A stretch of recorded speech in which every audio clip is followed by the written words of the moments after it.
Okay, hi, my name is Nate. This is the first vlog that I've ever done. I'm going to give it a shot. Um, I make my living as a professional storyteller, and over the years, some of the stories I've had to share, I've had a lot of people tell me that I should share these more with people. So I'm going to start posting some stories of my life experience so far, and maybe people will find it interesting, and maybe people will get something out of it. But I have had sort of a unique path in life, um, and so I will draw from some of those experiences and some of my professional experiences in both the military and as a filmmaker in Hollywood, writer, director, and maybe I'll find people who are interested in hearing about these different things. So here goes nothing. The first story I want to share today is my scariest day in Afghanistan. When I was in my 20s, I served in the U.S. military for 7 years. I was a U.S. Army officer, aviation officer. I flew UH-60 Alpha Lima Blackhawks and UH-1H Hueys. But this particular story came early-ish in a 12-month combat deployment to Afghanistan with 3rd Battalion, 4th Combat Aviation Brigade, back when they were stationed out of Fort Hood. It was October 2nd, I believe, of 2010. I was 27 years old, and we were out on an air assault mission, which means we are supporting the movement of troops and or equipment to strategic places in the battlefield to do specific things. In this particular case, we were sent to fly in 100 ground personnel, mainly Italian Special Forces, mixed with Afghan National Army, and also with females too, not just men. There were females involved. I think they were interpreters. But 5 helicopters, 3 Blackhawks, 2 Chinooks from this unit. We're supposed to fly these people in to search a village and capture some key individuals. The day started off. This was 2 weeks of planning. By the time we got to the mission, it went off like any other. We usually went in under the cover of darkness. Our helicopters have infrared lighting so that you can't see with your naked eye any lights, but if you look under night vision goggles, you can see dull lights glowing. So we fly in under the cover of darkness very early in the morning, and then we went to this village that was in a particularly mountainous area in RC West, Afghanistan. And as we were coming in, it was very dark, so we usually fly in what we would call zero illumination, which is as little natural ambient light as possible, which is good because it conceals us, but it's also tricky to fly in those conditions, especially in the mountains, in helicopters at high altitudes. It's very hard to see. When you're looking under these night vision goggles, it's not like you can see a crystal clear picture. Especially under these conditions, it was usually very fuzzy, very difficult to see. Everything happens a lot slower. All your actions are a lot more deliberate. And honestly, the other helicopters look like fuzzy orbs in front of you, so you sort of keep your spacing. But anyway, we departed on time with our passengers. We were arriving at the LZ within a few seconds of when we were supposed to be there. And I was the 3rd helicopter in the order of 5.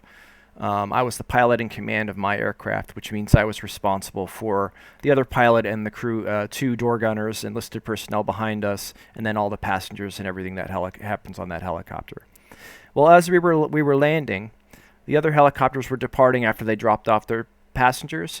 But in my particular LZ landing zone, there was some movement in the trees ahead of us. And it had appeared that our arrival had triggered a response from the villagers. And it didn't look like the kind of response that we were anticipating. We noted this movement and we departed.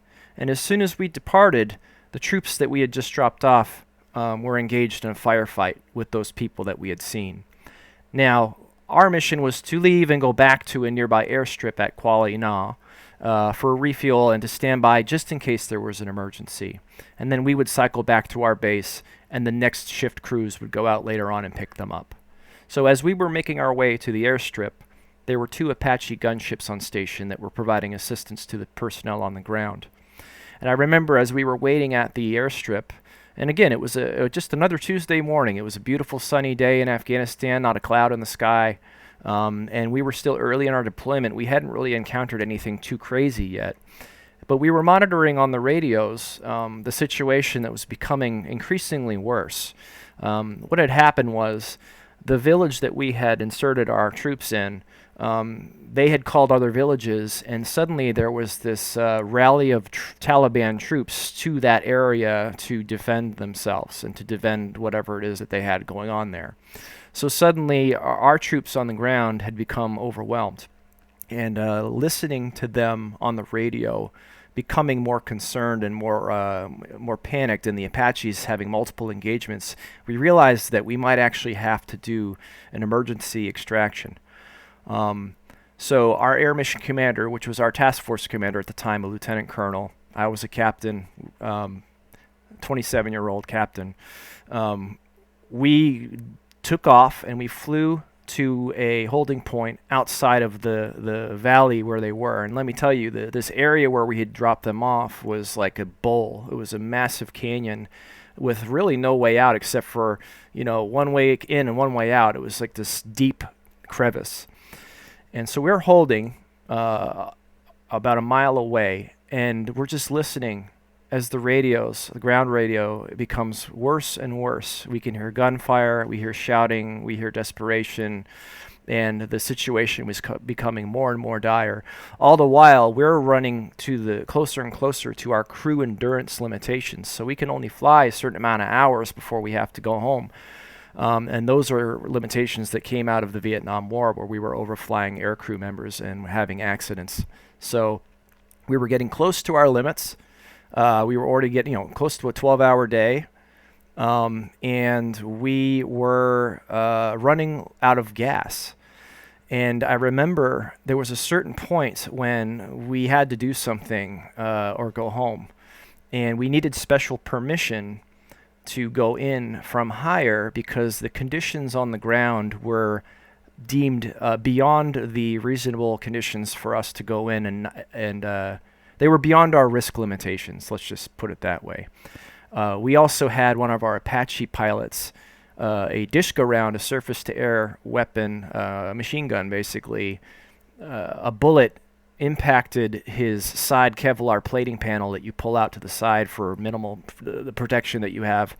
A round had hit that, so if that panel wasn't there, his head would have been blown off. And this was someone who I knew who has wife and kids back home. So hearing how the situation was going, we were all very concerned.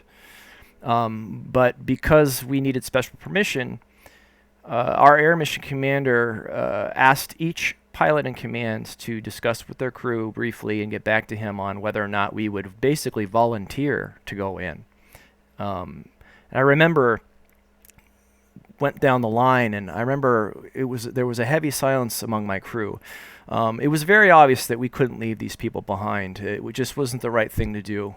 But we realized that we were about to go into a situation that was extremely dangerous and beyond what our unit had deemed would be the safe criteria to do so. But it was sort of a haunting silence as we were sitting there and holding, and everyone said, yeah, yes. And so I responded. We went down the line. I remember our call signs were Liberator. It was like Liberator 1-1, Roger. Liberator 1-2, Roger. And then me, Liberator 1-3, Roger. Every single air crew said yes. They all decided if we're going to go in, we're all going to go in together, and we're going to do the best we can. Now, keep in mind, these are Italians and Afghan National Army on the ground. These aren't American troops. One very special thing about being in an environment like that is you realize it doesn't matter where you're from. The NATO forces all look out for each other, and Americans, I notice especially, will go out of their way to try to help people in need. It doesn't matter where you're from. So we decided to go in. And then after holding and listening to this horrible situation develop, suddenly we were breaking out of holding and we were going into this valley. And I remember the strategy was to come in high. So in Afghanistan, en route altitudes, we fly above 3,000 feet AGL to avoid small arms fire, which is the greatest risk for pilots overseas. Our most vulnerable profiles are landing and takeoff, aerodynamically, but also because we're exposed to the ground units and ground fire. And anyone that's flown a helicopter, especially in conditions like these, you know that you can't just come in like a bat out of hell. You got to be careful about how you maneuver these things because of the the high altitudes and terrain and winds and things like that. So anyway, we came in high and we did, it felt like an auto rotation. We came down into this valley to our landing spots, and we were pumping the collective to keep the RPMs from redlining. But we came in extremely steep, and the dust on the ground was what we call moon dust. So it's very fine and it's very prone to creating a brownout condition. So already we're facing very challenging conditions. And I remember as my the first aircraft was landing, I saw them brown out and heard them, saw them brown out, but they landed. The second one browned out, and then we're coming down, and then instantly we start browning out, and the whole crew's working together to call out the ground. And then, surprisingly, it was a very smooth landing. It was probably the smoothest dust landing I've ever done, which is good for the conditions, but usually those are a little bit rough. And I've heard stories where Black Hawk can land pretty rough, and I've heard stories where we've had combat landings where the crew chief smashed and broke his nose on the machine gun because they came down so hard. So luckily this was not that kind of landing, but we came down, we were wheels down, and almost as soon as we landed, each helicopter, 1-1 taking fire, 1-2 taking fire, I started seeing bullets like rain hitting outside my chin bubble. 1-3 taking fire, and then the two Chinooks behind us, 1-4, 1-5 taking fire. We were all taking fire, and it felt like it was from all over the place. I remember looking in front of me and seeing 3 Taliban soldiers. And in a helicopter, you have a helmet on, you have 6 radios or more going, you have, you don't really hear the outside. And I remember seeing sparkles of muzzle flash. I remember thinking, these people are shooting directly at us.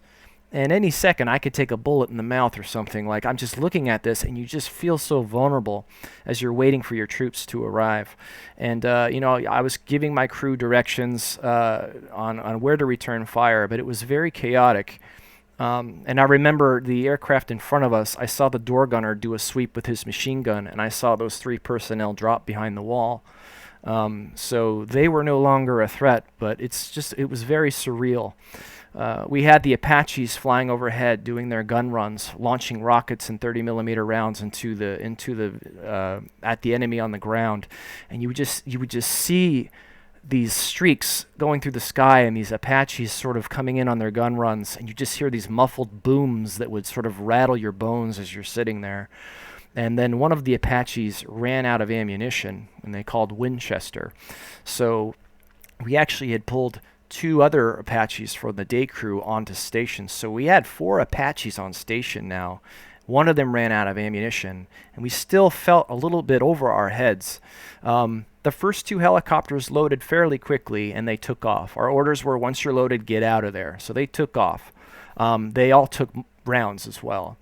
I'm sitting there, and we have a huge group of people coming to us from across this barren, sort of dry riverbed, just out in the open. And I remember these people were so tired. These are special forces people, and they were so tired and drained from this morning of fighting that some of them were just walking. Some of them were literally just holding their rifles around the barrel, just walking and returning fire as they went. Some of them, but it was just sort of surreal to see how exhausted they were. And I remember seeing that there are way too many people to get into my helicopter. We have room requirements, but we also have weight and balance requirements.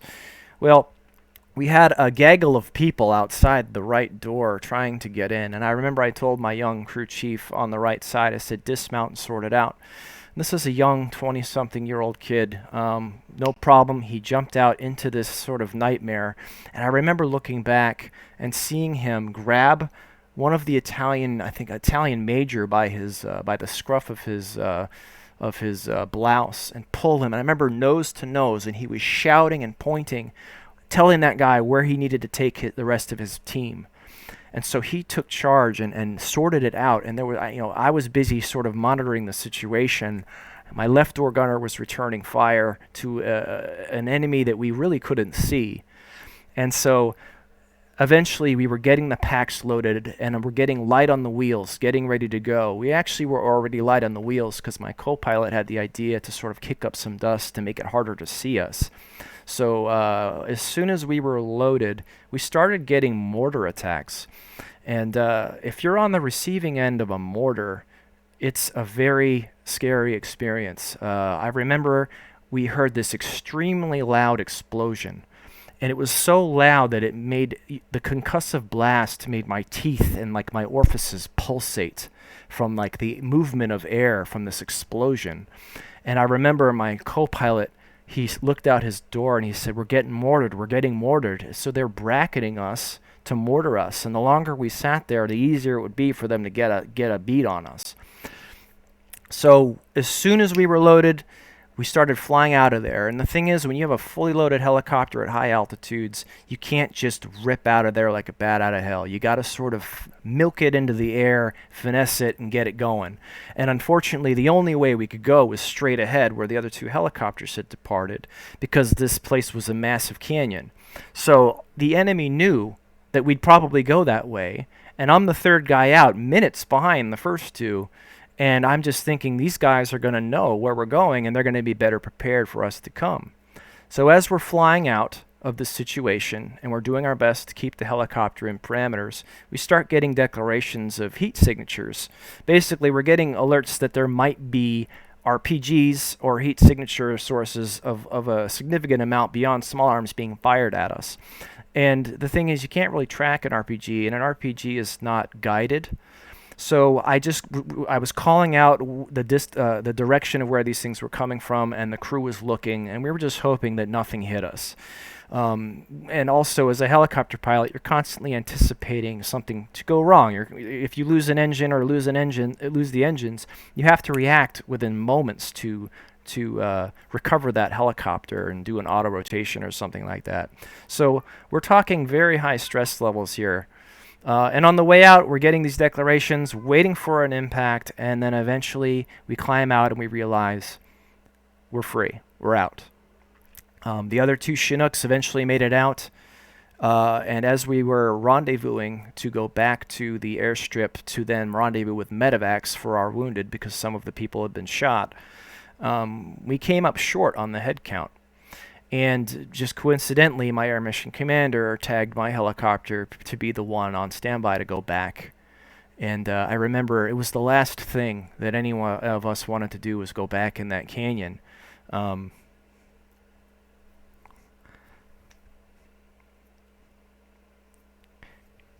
Excuse me. Especially alone. But, we said, yes, Liberator 1-2, Roger. Because if someone was left behind, you had to get them. So luckily, we came up with a good head count, and we didn't have to go back. So then we rendezvoused. We went to Kuala Lumpur, and I remember we shut down the helicopters and started doing a battle damage assessment. And it was very strange because every single helicopter, from what I recall, had bullet holes through it. And my helicopter was the only one that had no bullet holes, which was strange because we were in the middle of the pack, and it was so strange because I could see bullets hitting the dirt, but we were never hit. And I remember in that moment when you see the medevac coming in, loading wounded, and I remember seeing people hugging, Americans, Italians. I remember seeing people crying, Afghans were a part of this. I remember someone standing off, one of the Italians sort of standing off by his own and smoking a cigarette.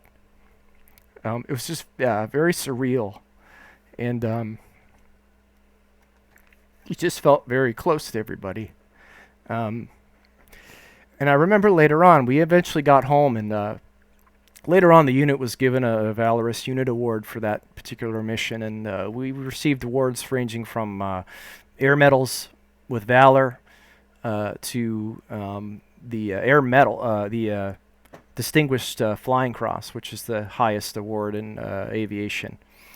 Some people got that, so it was a very historical mission for our unit and for the Army, especially for Army pilots in Afghanistan. But I remember the first thing I wanted to do when I got back to base was I wanted to just talk to my parents. Not to tell them about the mission or anything, because some of that stuff you got to keep to yourself while you're there, but I just wanted to talk to them. And I remember later on I found out, well, I couldn't because the internet was down, so I ended up just going to bed to reset for the next day. But I found out later on that my mom, who, God rest her soul, she prayed that there would be a protective bubble around my helicopter in Afghanistan. And it was funny because that day, I didn't know about this until later, but that day people said, wow, it's like your helicopter had a protective bubble around it. And, who knows? Maybe that was my mom's prayer working. So, but that was a particularly challenging day, and a day that I know the people involved are certainly will carry with them the rest of their lives. I have lots of stories from the military I could share, but this is one I thought I would share first, just for historical records and just to put it out there. If this is something you want to hear more about, my adventures as a military pilot, or my adventures as a filmmaker in La La Land, and all the challenges and things that have happened so far there. Like and subscribe. Let me know in the comments what you thought of this, if you think I should keep going. But thanks for watching, and fly safe. Thanks.